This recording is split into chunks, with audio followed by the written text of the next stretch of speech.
प्रश्न ये कि विधेयक को पुनर्स्थापित करने की अनुमति प्रदान की जाए।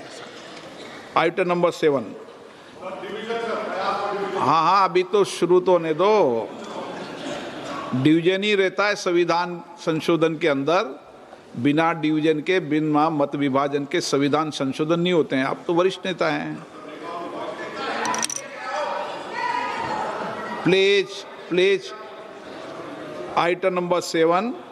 प्रश्न ये कि विधेयक को पुनर्स्थापित करने की अनुमति प्रदान की जाए। जो सदस्य इसके पक्ष में हैं वह हाँ कहें, जो सदस्य विरोध में ना कहें। मेरे विचार में निर्णय हाँ वालों के पक्ष में हुआ।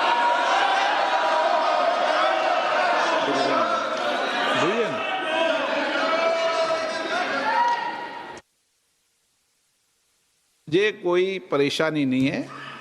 ये संवैधानिक रूप से आप डिवीजन मांग सकते हो, लेकिन मेरा ये कहना है कि संविधान संशोधन में डिवीजन होता ही होता है, मत विभाजन होता है।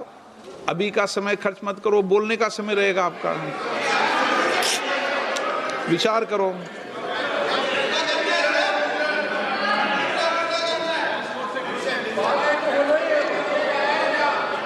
बाद में तो मत विभाजन होना है। क्यों समय खर्च करते हो? मांगना ही है। ओवैसी साहब सबसे ज्यादा चिंतित हैं आज।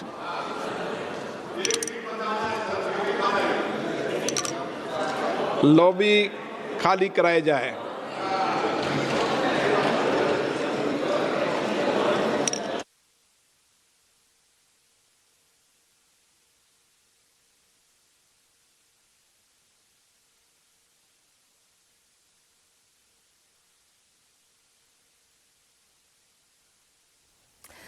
तो लोकसभा की संसदीय कार्रवाई की तस्वीरें आप देख रहे हैं। आप जानते हैं कि जो पहला हिस्सा होता है वह क्वेश्चन आवर का होता है और वही हिस्सा होता है जहां पर कौन सा सांसद या कौन सा मंत्री किस बिल को टेबल करना चाहता है। तो अर्जुन राम मेघवाल ये जो महिलाओं को 33% आरक्षण देने का बिल है वो टेबल करने जा रहे हैं।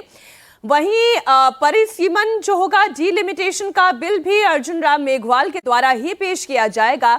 तो वहीं गृह मंत्री अमित शाह के द्वारा जो यूनियन टेरिटरीज है उनसे जुड़ा हुआ बिल पेश किया जाएगा। हालांकि इस दौरान डिस्कशन क्वेश्चन आवर में ही बड़ा इंटरेस्टिंग रहा। चाहे वो केसी वेणुगोपाल हो, चाहे वो अखिलेश यादव हो, या फिर टीएमसी की ओर से जो नेत्री खड़ी हुई, उन्होंने भी इस बिल का विरोध किया। उन्होंने कहा कि यह गलत है, सरकार संविधान को तोड़ना मरोड़ना चाहती है, ये धर्मेंद्र यादव ने कहा। तो वहीं बीच में कुछ इंटरवेंशंस भी हुए जिसमें गृह मंत्री अमित शाह भी खड़े हुए। तो अमित शाह ने यह भी कहा कि आप चाहें तो जितने भी महिला मुसलमान हैं आप उन्हें टिकट दे सकते हैं, आप उन्हें चुनाव लड़वा सकते हैं। धर्म के आधार पर आरक्षण नहीं हो सकता, ये कहने के लिए केंद्रीय संसदीय कार्य मंत्री किरण रिजिजू भी खड़े हुए। तो बहुत इंटरेस्टिंग ये पहला आर रहा है।